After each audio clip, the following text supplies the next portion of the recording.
Good afternoon. Welcome to the Columbus Metropolitan Club. The view up here is just beautiful. Look at Columbus. I see folks from all over the city. I see folks from Goodwill Columbus and the Metropolitan Housing Authority and entrepreneurs and consultants. And I know you all came to see me, which I love, right? I'm Mo Wright, Vice Chairman of the Columbus Metropolitan Board of Trustees and President of Remark Consulting. We are so glad you have come to spend time with us today at the Columbus Metropolitan Club. Today's forum, Columbus Mayoral Candidates Conversation, is part of our political series sponsored by Hannah News Service, represented by Stephen Marks and Michael Mushrush, and the Ohio Farm Bureau Federation, represented by Larry Antosh. Today's forum is sponsored by the Robert Weiler Company, represented by Bob Weiler and his associates, also by Ice Miller, represented by Dan Helmick and his associates. Give them a round of applause.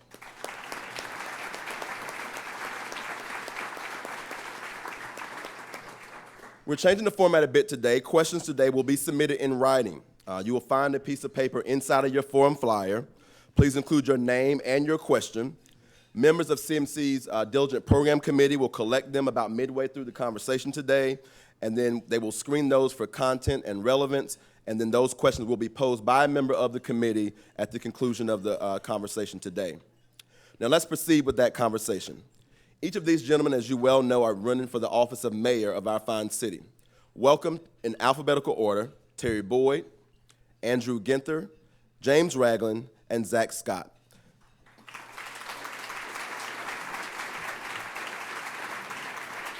Today's conversation will be moderated by Karen Kasler, Statehouse News Bureau Chief and host of the State of Ohio News Program. Karen, the podium is yours.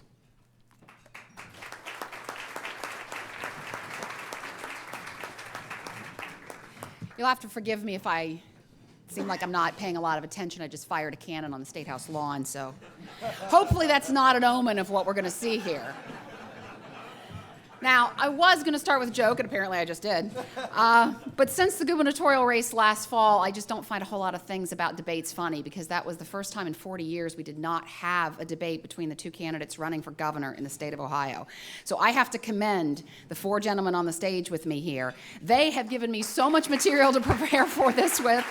They have done debates on WSYX, WBNS, WCMH, WOSU TV. They're also appearing individually on WOSU Radio this week. So I really thank you all personally for taking my questions, for taking questions from other journalists, and especially from the audience today. So thank you very much. I appreciate it. So let's get right to it.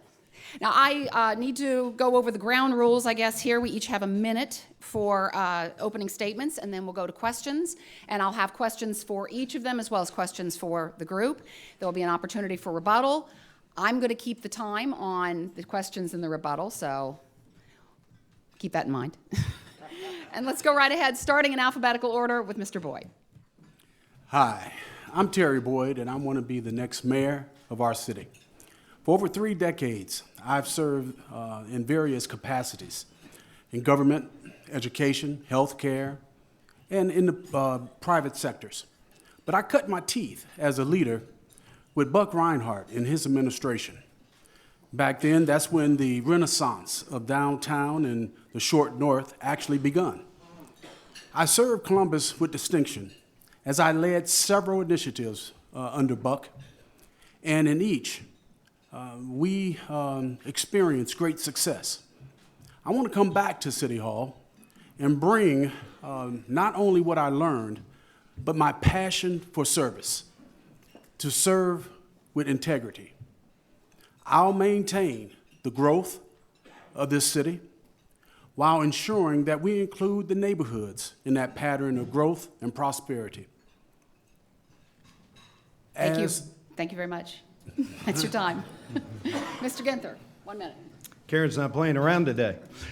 Good afternoon, and thank you to the Metropolitan Club for having us today. We are living in a remarkable time in a remarkable city.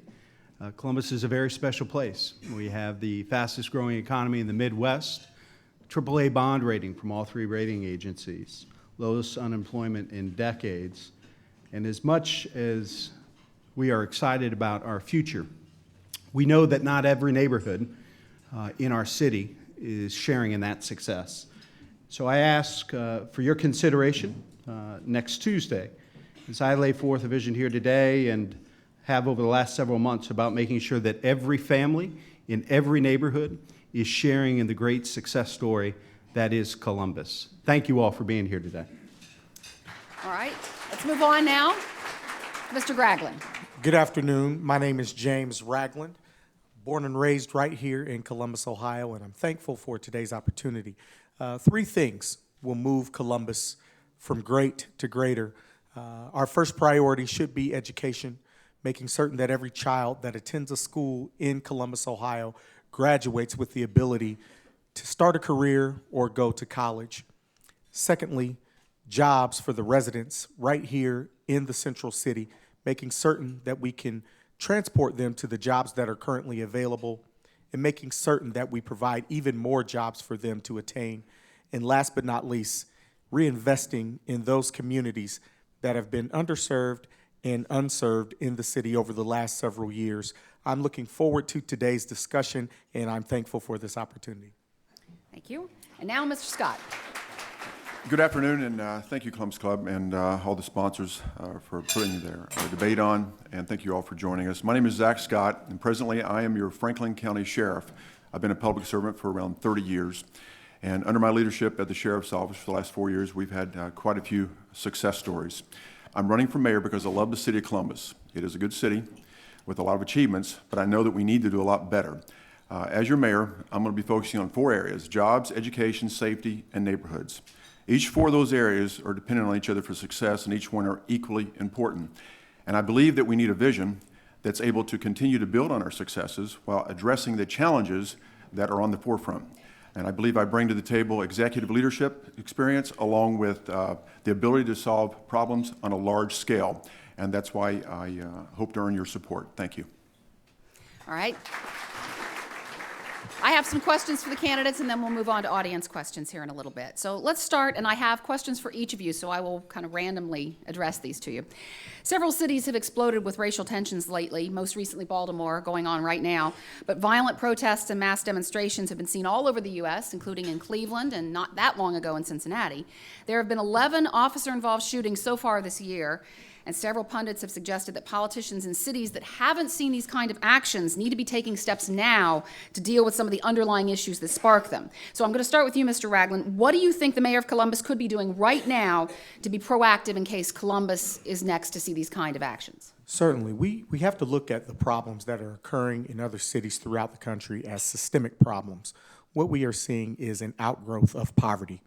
And until we tackle the root cause of poverty in some of our underserved and unserved communities, we'll never get to a solution. I am looking at the prospect of having public and private partnerships expanded so that we can create more jobs for the residents that need them, make sure that we stop our recidivism rate in its tracks, making certain that those that have had a checkered past have an opportunity to get a quality job, live with dignity, and help raise their families, and then making sure that our schools are adequately prepared to give children the hope that they need to survive in today's economy. What we have is this whole, the 99% are screaming out for a plan that allows them to participate in the good things that are America. And my plan of action and how we're going to implement that is going to get us there. Mr. Scott, go right ahead. The issue I see is the jobs and education again. I was watching some of the interviews on television, and they were talking about Mr. Gray, but also it spilled over into the fact that there was no jobs. We have homes that are boarded up. You see a lot of those trends that are going in Baltimore are happening here in the Columbus area. When you have 22% poverty and 17% working poor, and according to the new video, the leadership video of 2014, United Way, it says that it sees no sign in it slowing down. So with this issue at hand, we have to have stronger leadership that's going to address the lack of job skills that we have with diplomas and be willing to actually accept responsibility for the schools. Putting those two together and making them function properly would actually reduce our crime rate and prevent something like from Baltimore happening here in Columbus, Ohio. Let me move to Terry Boyd. Mr. Boyd.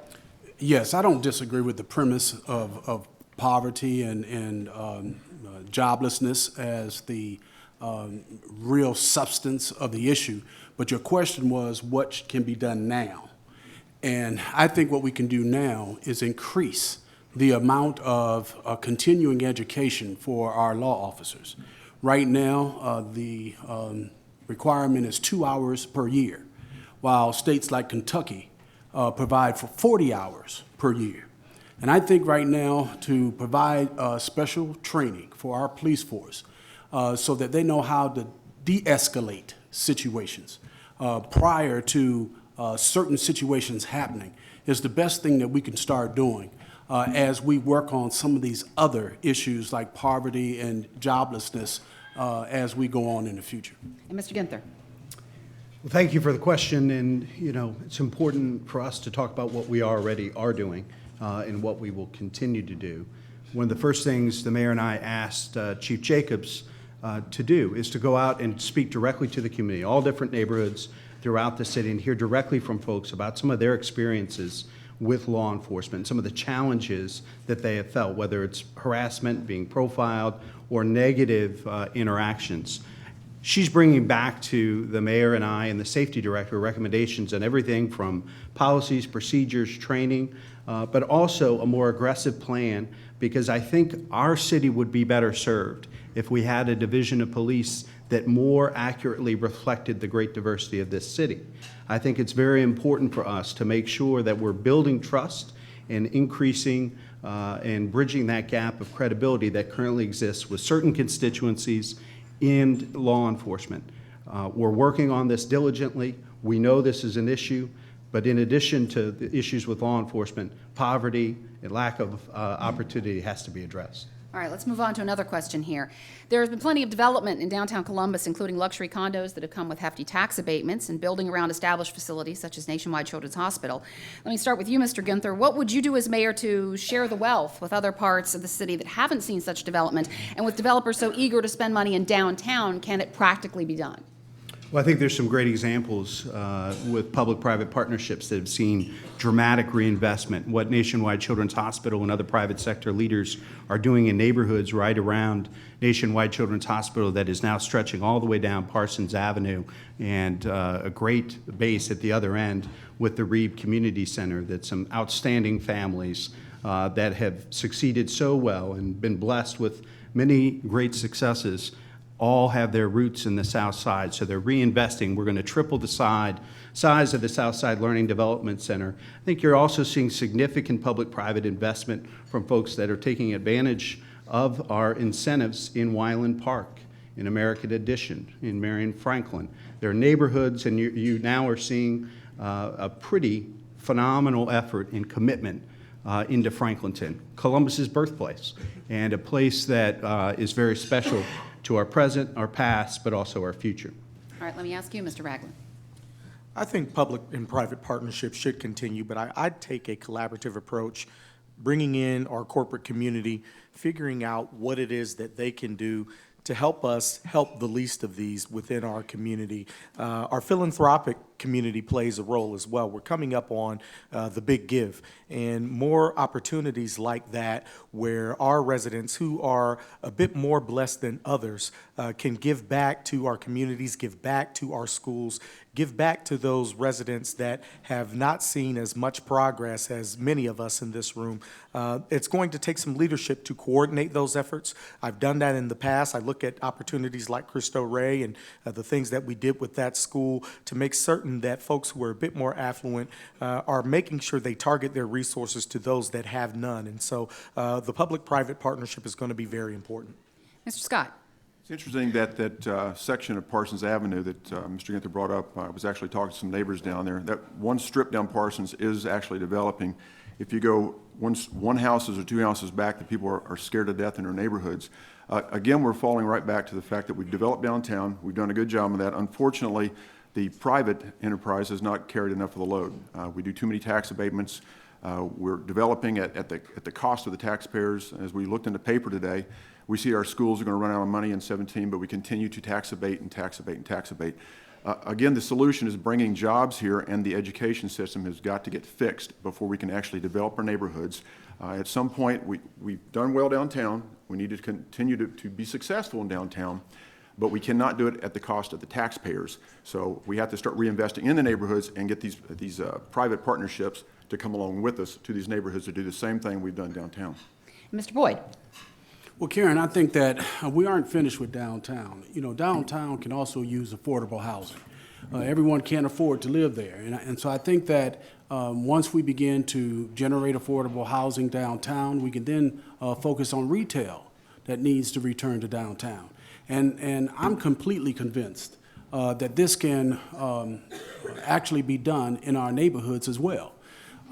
We can work with the existing partnerships that currently exist between private and public entities and create centers, work centers, and economic development that would also pull retail into our neighborhoods. And so, yes, I believe it can happen, and we will focus specifically on that so we can have affordable housing. We can create the same type of environment in our neighborhoods that we've created in our short north area with small businesses, micro businesses that we've been teaching young people how to create at Franklin University for the past year. Okay. And they're starting to do that well. All right, next question. Mayoral control of the schools is ongoing in at least a dozen cities around the country. In Cleveland, it's brought some stability, but test scores and graduation rates have not yet gone up. Test scores have improved in Chicago, Boston, and New York City, but there are some schools that have not improved. There was controversy involving charter school advocate Michelle Rhee being brought in to head the Washington, D.C. schools. Detroit tried mayoral control for a few years, but returned to an elected school board. So this question is to you, Mr. Scott. Why is mayoral control, which you have talked about, a good idea? And for the rest of you, why shouldn't Columbus give it a try? Read the day's dispatch. I mean, I don't know how you get a better example. I mean, they're going to run out of money in 17. It's about strong leadership. It's not that we have some idea that's like in reinventing the wheel. It just takes stronger leadership to make sure the job gets done. And it's not something I said I'm going to just arbitrarily do. I can't arbitrarily do it. It has to go to the voters. We have to put a model together and actually take to them to see if that's something that the voters would want. And the way the trend is going right now, they're going to come back and ask for more of your tax dollars. They're going to be throwing more good money after bad. So it's not that I can just arbitrarily do it. You've got to go to the voters. We've got to put a model together, give them some input to what we want to do. I have spent some time with President Gary Baker, who has given me some information of what's going on. They're making baby steps, maybe in the right direction, but unfortunately, in my opinion, it's too slow. The issue with 70% of the people don't get college degrees. Well, we've done away with vocational training. We have 500 students in the city school public schools that are taking vocational with 51,000 students. The methods are all jacked up right now. So I'm just saying I'm willing to take the responsibility to be someone you go to and say, we need you to fix it, and I will be held accountable. That's all I was saying. Mr. Boyd? Well, I don't think it's a good idea for the schools to be taken over by City Hall. It's a separate entity with a separate way of governing. We have a efficient and effective superintendent of schools. We have a school board elected by the citizens of Columbus to oversee the schools. I think the mayor and his office has enough responsibility in making sure that the citizens of Columbus receive the services that they need and they are expecting. Let the school board and the superintendent run the schools while the mayor leads the city. Mr. Ginther? I trust the voters of the Columbus City School District, and I trust them to choose the leaders of that district. I think Dr. Good has made some significant ground and significant improvement in the performance and trust and credibility issues with the school district, with the voters. And I quite honestly believe that voters know best. I know that there's some plans out there that want to take away the rights of voters, that want to cut parents and teachers out of education reform and progress. I think the way forward is for the mayor to be partner in chief, to be focused on increasing access to preschool, early childhood opportunities, after-school programs, and summer programs. That is the role of the city, is to be partner in chief to an outstanding leader like Dan Good. Mr. Ragland? As the parent of 2 Columbus City School children, I'm encouraged about what I am currently seeing within our district. I have a son who's graduating from Columbus Walnut Ridge May 30th, and he's going to college. I see tremendous opportunity within our district. I am encouraged by the fact that our school board is becoming a bit more independent than it has been in the past. They've been unleashed to do the will of the people, to partner with our parents to make certain that the school system is responsive to the needs of the children that we're sending there. Now, the mayor's role is to influence and to advocate for the district. The influence occurs when the mayor makes sure that the families are stabilized and we're sending children to school prepared to learn what the teachers are teaching. And then the advocacy occurs when the mayor can collaborate with the private sector as well as our human services sector to help the children overcome some of the non-academic barriers to success that currently exist. And so I am not an advocate of mayoral takeover. And now a political question here, even though this is a nonpartisan primary coming up. You each have a party affiliation. This is a two-part question. I'm going to start with you, Mr. Boyd. You are a Republican against 3 Democrats here. You've raised almost no money. You've spent almost no money, which is a good thing when you've raised almost no money, I guess. But how serious are you about this campaign? How confident are you that you have a chance? Oh, I'm very confident. You know, it's not money that votes for you, it's people.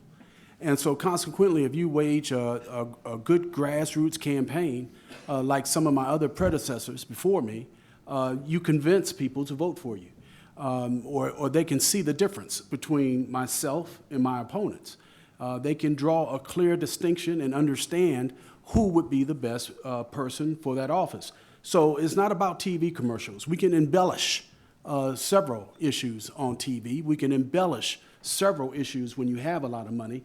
But that person that does not have money, he stands before the citizens bare. And what you see is what you get. And so consequently, there's no fluff. There's no hidden mirrors. There's straightforward intentions and integrity that the people see. And now for the rest of you, the 3 Democrats here, this race has gotten a little ugly. Just today or yesterday, we had these that have come out. So what does it say about the Democratic Party? Well, we've got 3 Democrats on the stage, one of whom has been endorsed. We have campaigns ongoing against one by the other, and one candidate is slamming the other 2 as hard as the Republican is. Let me start with you, Andrew Ginther. Why is this campaign so ugly, and what does it say about the Democratic Party? Well, I think it was Will Rogers that said a long time ago, I'm not part of any organized political party, I'm a Democrat. You know, we as Democrats have a very proud tradition of sharing ideas and debating priorities.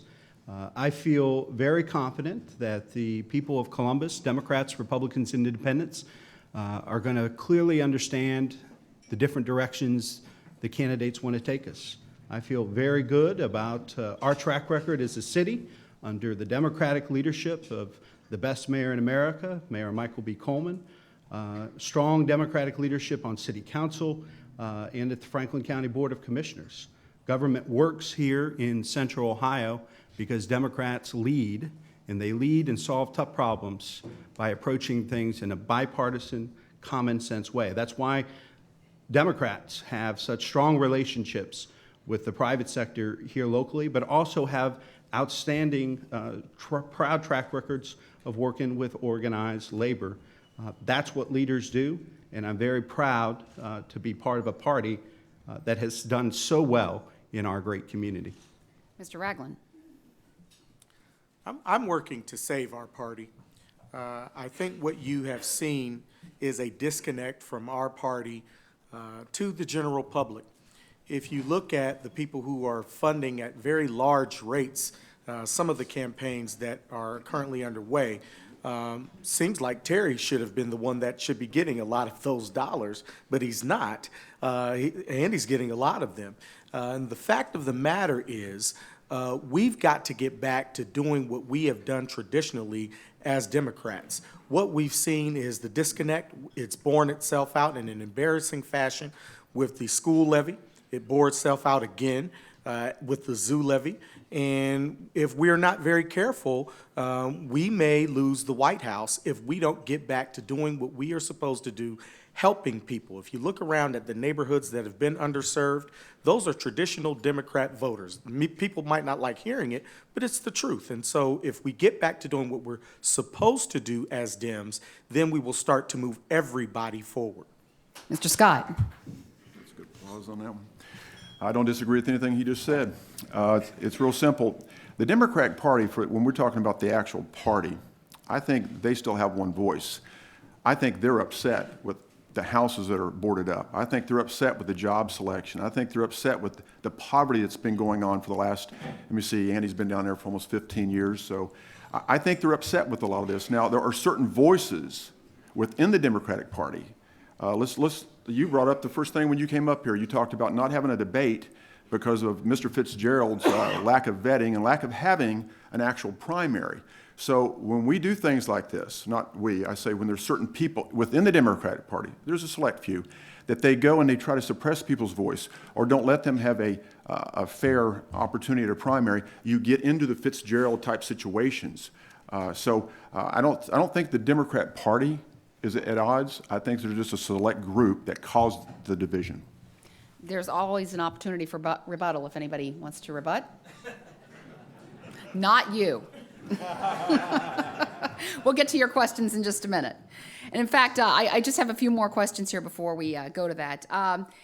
The Ohio legislature has been moving toward relaxing restrictions on concealed carry weapons permits and gun laws, but some cities have pushed back, including Cleveland, which this week adopted a set of new gun control laws that brought a lawsuit from gun rights activists. So I want to ask each one of you where you stand on gun legislation in the city of Columbus. Mr. Ragland, let's start with you. I'm a former hunter. I believe that those who act responsibly with guns should be able to have them. I do not believe that there is any place in America for weapons that are designed to kill people. I think that you should have handguns, but not semi-automatic and automatic weapons that are meant for the military. I do not think that they belong in businesses. I do not think that they belong in schools or on playgrounds. This is Ohio. We've got a tradition, a proud tradition of being hunters and folks that have had weapons. And so if the public demands that they should have concealed carry, then we do the will of the public. Mr. Scott? I'm for guns. All my life I have been. I'm also for training, though, and I've seen some of the bills that want to reduce some of the training. That upsets me a little bit, but I understand Second Amendment rights and all, and so I'm definitely for guns. If you look at Chicago, Chicago has some of the absolute most strictest gun laws, and they have so many murders with guns. It's outrageous. So I'm for guns. Mr. Boyd? Sorry.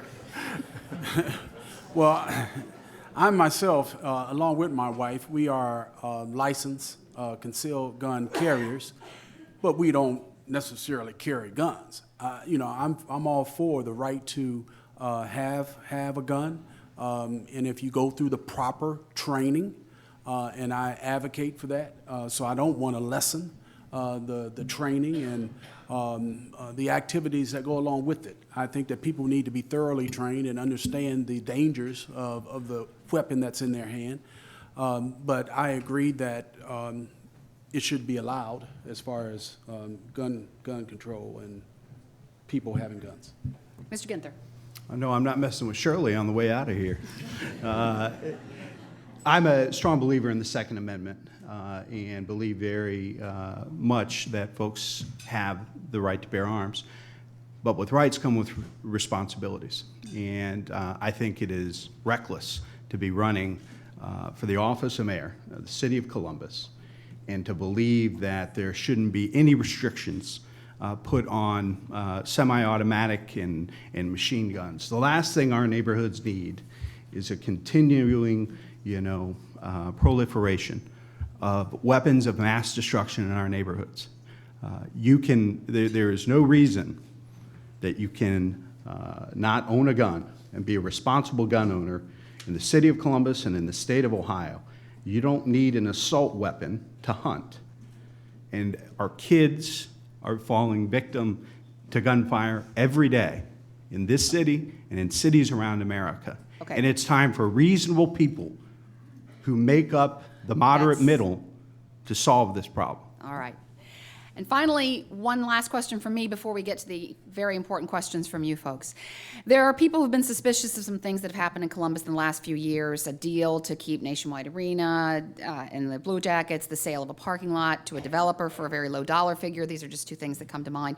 Let me start with you, Mr. Ginther. Were these deals done inappropriately? And if so, what would you do differently when it comes to keeping jobs and investment in the community? And if not, how do you defend these things to people who say they weren't transparent and favored certain interests over others? Well, I think these are two important topics and projects that have helped create hundreds and protected thousands of jobs. They were all done in public meetings, in transparent ways with several readings of legislation. You know, Nationwide Arena and the Arena District is one of the most important job centers in the city of Columbus. 10,000 jobs were on the line.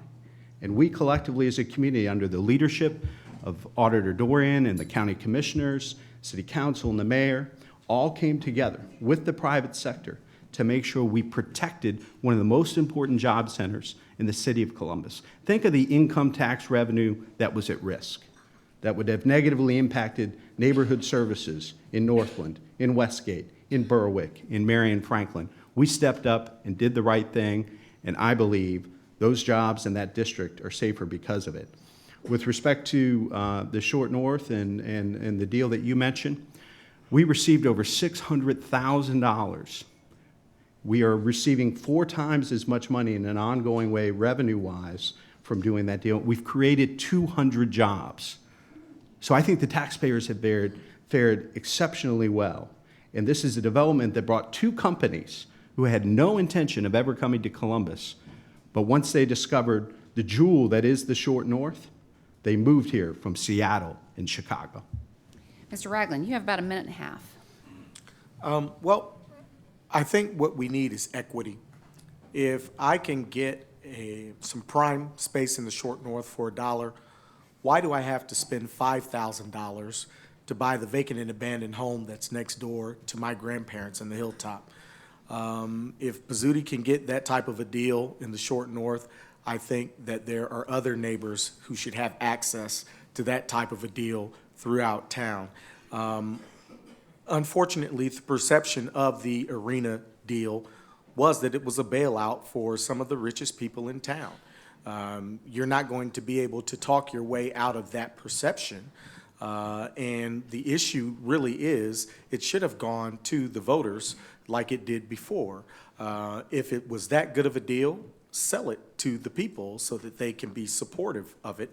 We didn't do that, and so we've got this perception problem that no talking point is going to be able to overcome. Mr. Scott.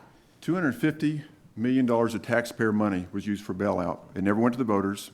It was a backdoor deal. It was one of those things to where if it actually push come to shove, Nationwide is a great company, $1.4 billion in profits last year. They would have actually addressed that if they had the opportunity. Nationwide is the whole area down the Arena District. 80% of that it's property or it's commercial offices that are not even directly related to the arena work. 80% of that. The Arena District is 1 in 3, or 1/3 of the jobs are already there. Another third moved in. The number of 10,000 jobs are saved. There is no credible data that can back that up anywhere. Now we go back to the dollar parking lot. It's arguable. I know they say that we sold that property more than what the auditor's website, that it produced more money than the auditor's website. Well, that wasn't the market value. That was a mature strip that should have been sold for a whole lot more. To say that we sold that and tax abated it is outrageous because we keep losing money. And if actually there was a real need for that hotel, it would have been met by someone. It's back to leadership again. And I think Mr. Ginther forgot he got $10,000 for a campaign fund from Mr. Pizzuti. He left that piece out too. Mr. Boyd. You know, we talk a lot about private and public partnership. And Nationwide Insurance has been a strong partner of this community for many years. I can't tell you whether that was a good deal or not because I knew nothing about it.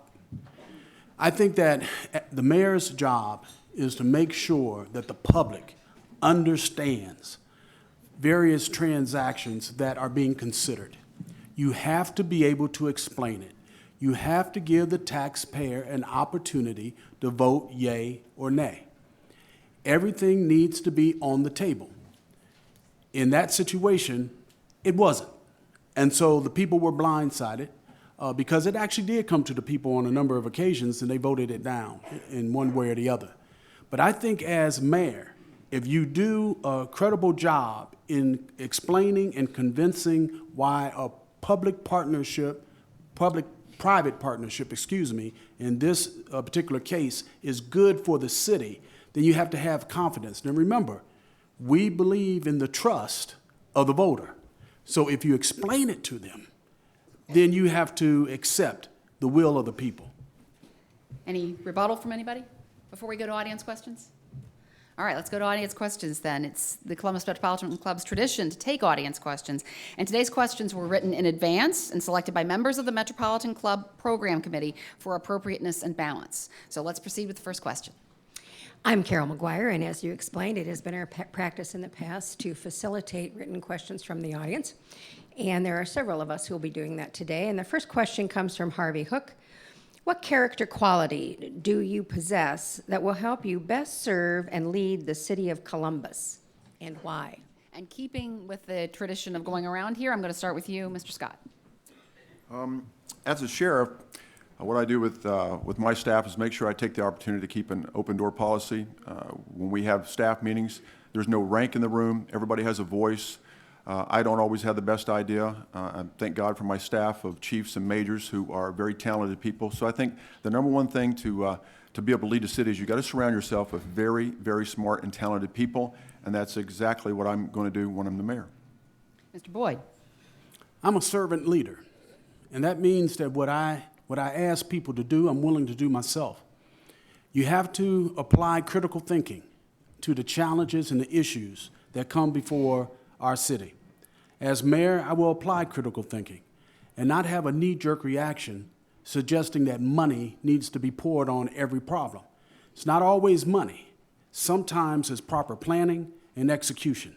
So as mayor, I will implement critical thinking processes to make sure that we come up with the best solutions, not necessarily the most expensive solutions for Columbus. Mr. Ginther. I think the one quality is my ability to bring people together, solve tough problems, complex and complicated problems, where there might be a variety of very deeply held beliefs and values that might separate and divide people. I've been blessed with great mentors and teachers, and educators, and elected leaders in this community have shown me a better way, a different way, and that will serve me exceptionally well if you give me an opportunity to serve as your next mayor. Mr. Ragland. I would say integrity. I once had a preacher tell me that you have to have a message, but you also have to be a message. I look at those who are rioting right now in Baltimore, and they need someone who is an example of how to live a productive life. And I think that I'm one to represent that. I'm a husband, a father, I'm a deacon at my church, I'm a veteran. I've tried to do things the way America has taught me to be a productive member of our society. And we need that level of leadership if we're going to turn around some of the hardest hit areas of our community right now. And so my word would be integrity. Let's go on to the next audience question. Hi, I'm Mindy Wright, and I'm asking this question on behalf of Rory Krupp, who is a university area commissioner. I'm seeing dense development shifted by parking issues and requirements. Do we have a parking problem or a public transportation problem, and how do we solve it? And we're going to start with Mr. Boyd. I think we have a parking problem. Far too often in our neighborhoods, you can't visit a friend unless you have some type of sticker in your windshield that they give you. And so that's an issue that we'll continue to wrestle with because we still want to do development. Columbus is a growing city. It's not as mature as some of our larger cities that don't quite have the problems that we have. And so we have to learn about these issues. And and take lessons from other cities and how they've dealt with some of these issues and resolved them. And so once we can get an understanding of how to resolve the parking issue versus the development issue, Columbus will be fine. We continue to seek out those type of partnerships as we've been discussing this afternoon. And I think as we work together as a community, we'll resolve some of these issues and move forward. Mr. Ginther, you have about a minute. I think the answer is yes and yes. We need to do a better job and have been working to make sure, particularly in some very attractive and exciting neighborhoods where lots of folks want to visit as well as work and live, we need to make sure that we are planning appropriately for continued growth and development. I do believe, though, as a region, and all you have to do is look at Morpsey's 2050 study, 500,000 more people are coming to this region over the next 40 years. We are the largest city in the country without a mass transit system, and it's time for us to commit and plan to invest to make sure this community remains a high quality of life for our kids and our grandkids. Mr. Ragland.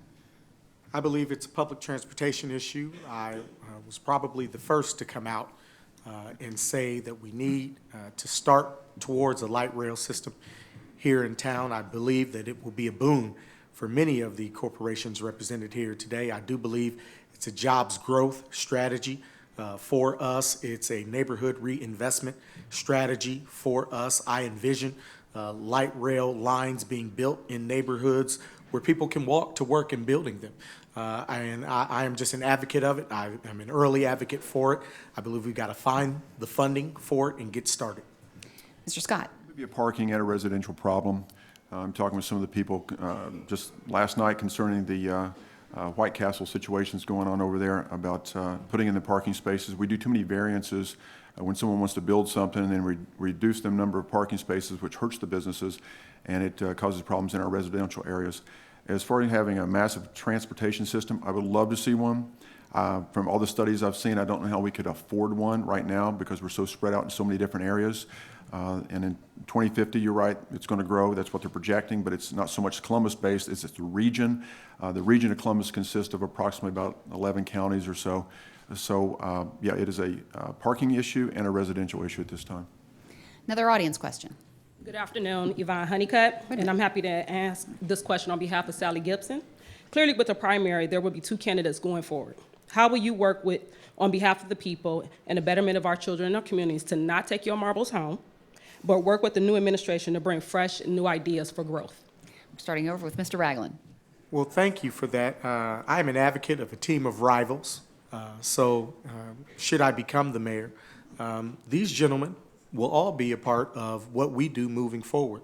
The one thing that has been a real compliment to this race is that in spite of the barbs that we throw each other in public, behind the scenes, we hear from each other and we talk to each other directly.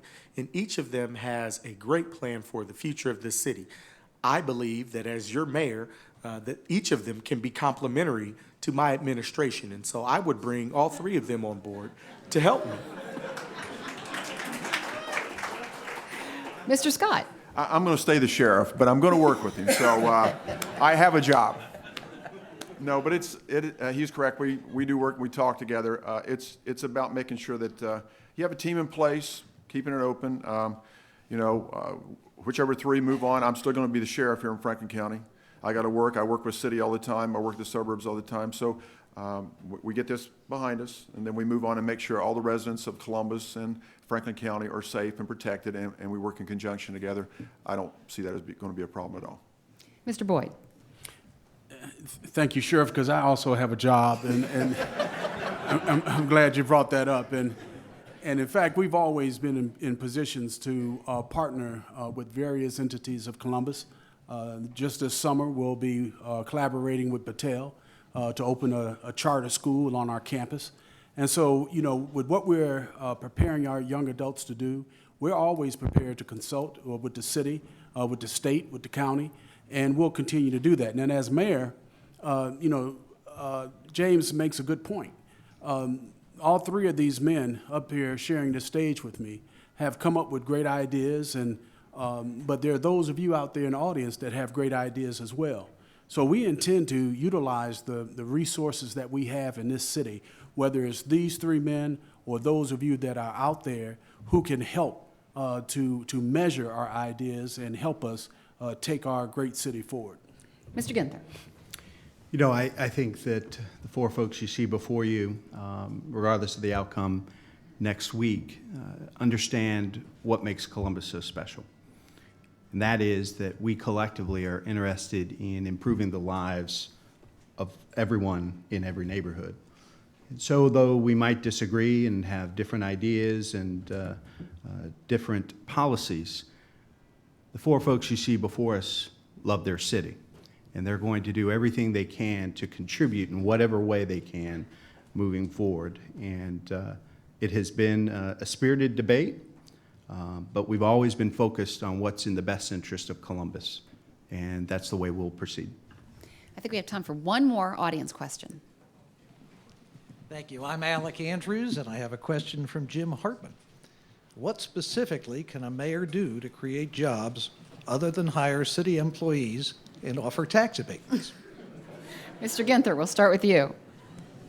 Well, you know, one of the things that we've done as a city is to really move away just from property tax abatements, but income tax incentives, so that the incentive is only realized when the type of job has been created by the private sector. There are infrastructure investments and TIFs and other things that we have put in place and leveraged to make Columbus a place that folks want to come and grow their business. But we also have to stay focused on making sure that we have the type of workforce. You know, currently we have about 34,000 jobs that can't be filled by people living in Central Ohio. But at the same time, we have 32,000 folks who've been looking for work for more than a year. So we need to focus on realigning in a more strategic way workforce development, but also investing in early childhood education to make sure that our kids are starting kindergarten ready to learn and are going to be prepared for those jobs of tomorrow. Mr. Ragland, you have about a minute. The best prepared workforce in America is what the mayor can help create. If we have an opportunity to bring in other corporations, it will be because we have the employees to fill the jobs that they will create. We've got to do a better job of making certain that our students are prepared to graduate from Columbus schools, equipped with the tools necessary to get into the workforce and into a career. I've done that with Cristo Rey. I'd like to do it on a macro level with the rest of you in this room. Mr. Scott. Number one thing that'll bring jobs here is a workforce that's trained up. And that's why I said earlier that I would like to see vocational training on the east side and west side. We get our workforce trained up. We have a lot of resources as far as companies here that could give us good direction on the type of training that we need. And it goes right back to the schools again. You know, when I was in school, we had metal shop, we had wood shop, we had small engines. We had a lot of vocational training that we were learning in school. Now only 500 kids in the Columbus Public Schools get that opportunity. So again, it's train up what we have and start bringing up our kids to be able to work with their hands or do whatever kind of jobs they want to make sure that those jobs are coming in. The number one thing we got to do is train up a workforce. And Mr. Boyd. You know, from the mayor's office, we can advocate and also create extracurricular activities that would prepare our young people for the type of jobs that Mr. Ginther is talking about. We have over 30,000 jobs that are going unfilled. Those are jobs, that's low-hanging fruit. And so if we could prepare those who are unemployed, underemployed, to fill those jobs, and also we can generate our own jobs by creating micro businesses. Other organizations have done it. We have a great example of it in the Short North. Well, we could duplicate the Short North in all of our neighborhoods and create jobs through that. So it's possible for the mayor to create jobs. And finally, to close this out, each candidate has 30 seconds for a final closing remark. We're going to start with you, reverse alphabetical order. Mr. Scott. All right, thank you for hosting again. Privileged to be here. I love the city of Columbus. It is a good city. We have a lot of achievements. I want to see us go from good to great. And I think in order to do that, we have to have some real serious leadership change, not just personnel change. We have to have a different direction, moving in a different direction. That's going to be strong, experienced leadership to not only build on successes, but address those challenges. And I feel I'm your candidate, so hopefully you'll vote next Tuesday for Zach Scott. Thank you. All right, 30 seconds. Mr. Ragland. Well, thank you again for this opportunity. I represent visionary leadership. three areas: education, jobs, community reinvestment. I understand how City Hall works. I've been there. I understand what we can do to help everyone within this community. I want to see the pie grow. I'm just really excited about the opportunity to work with each of you, continue to work with each of you to help make this city move from great to greater. My name is James Ragland. I thank you for your time today. 30 seconds, right on, Mr. Ginther. Well, thank you, Karen, for doing a great job moderating for energetic and articulate folks who wanted to share their visions today. I ask you, though, to think about this election in a very different way. It really isn't about us. It's not about the four of us. It's about you and your family and the type of future you want to leave for your kids and grandkids. So I ask you to go to andrewginther.com and read more about what we're about and what we're focused on in building a future where every family in every neighborhood is sharing in our success. I'd ask for your vote, but it's more important to me that you exercise your right to vote. That's 30 seconds. I would like most of them.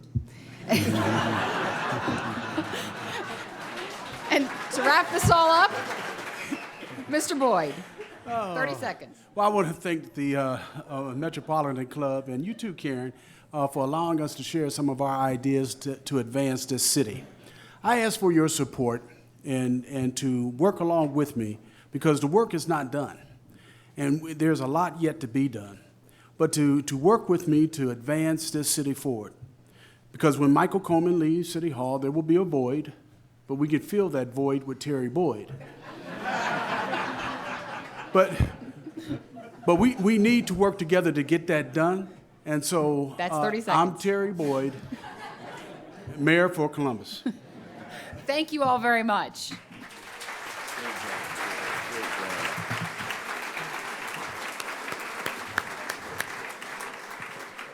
Well, we know you enjoyed today's forum. Let me first say thank you to our wonderful moderator, Karen Kasler from Statehouse News, and to all of our candidates, Terry Boyd, Andrew Ginther, James Ragland, and Zach Scott. Thank you all for being here. Let's give them a round of applause. Finally, we can continue the conversation in the lobby over coffee and cookies. Just know you can always rewatch our programming on CTV Columbus Television, WOSU and through the Ohio channel, and our YouTube channel. Enjoy your week. Thank you very much for being here.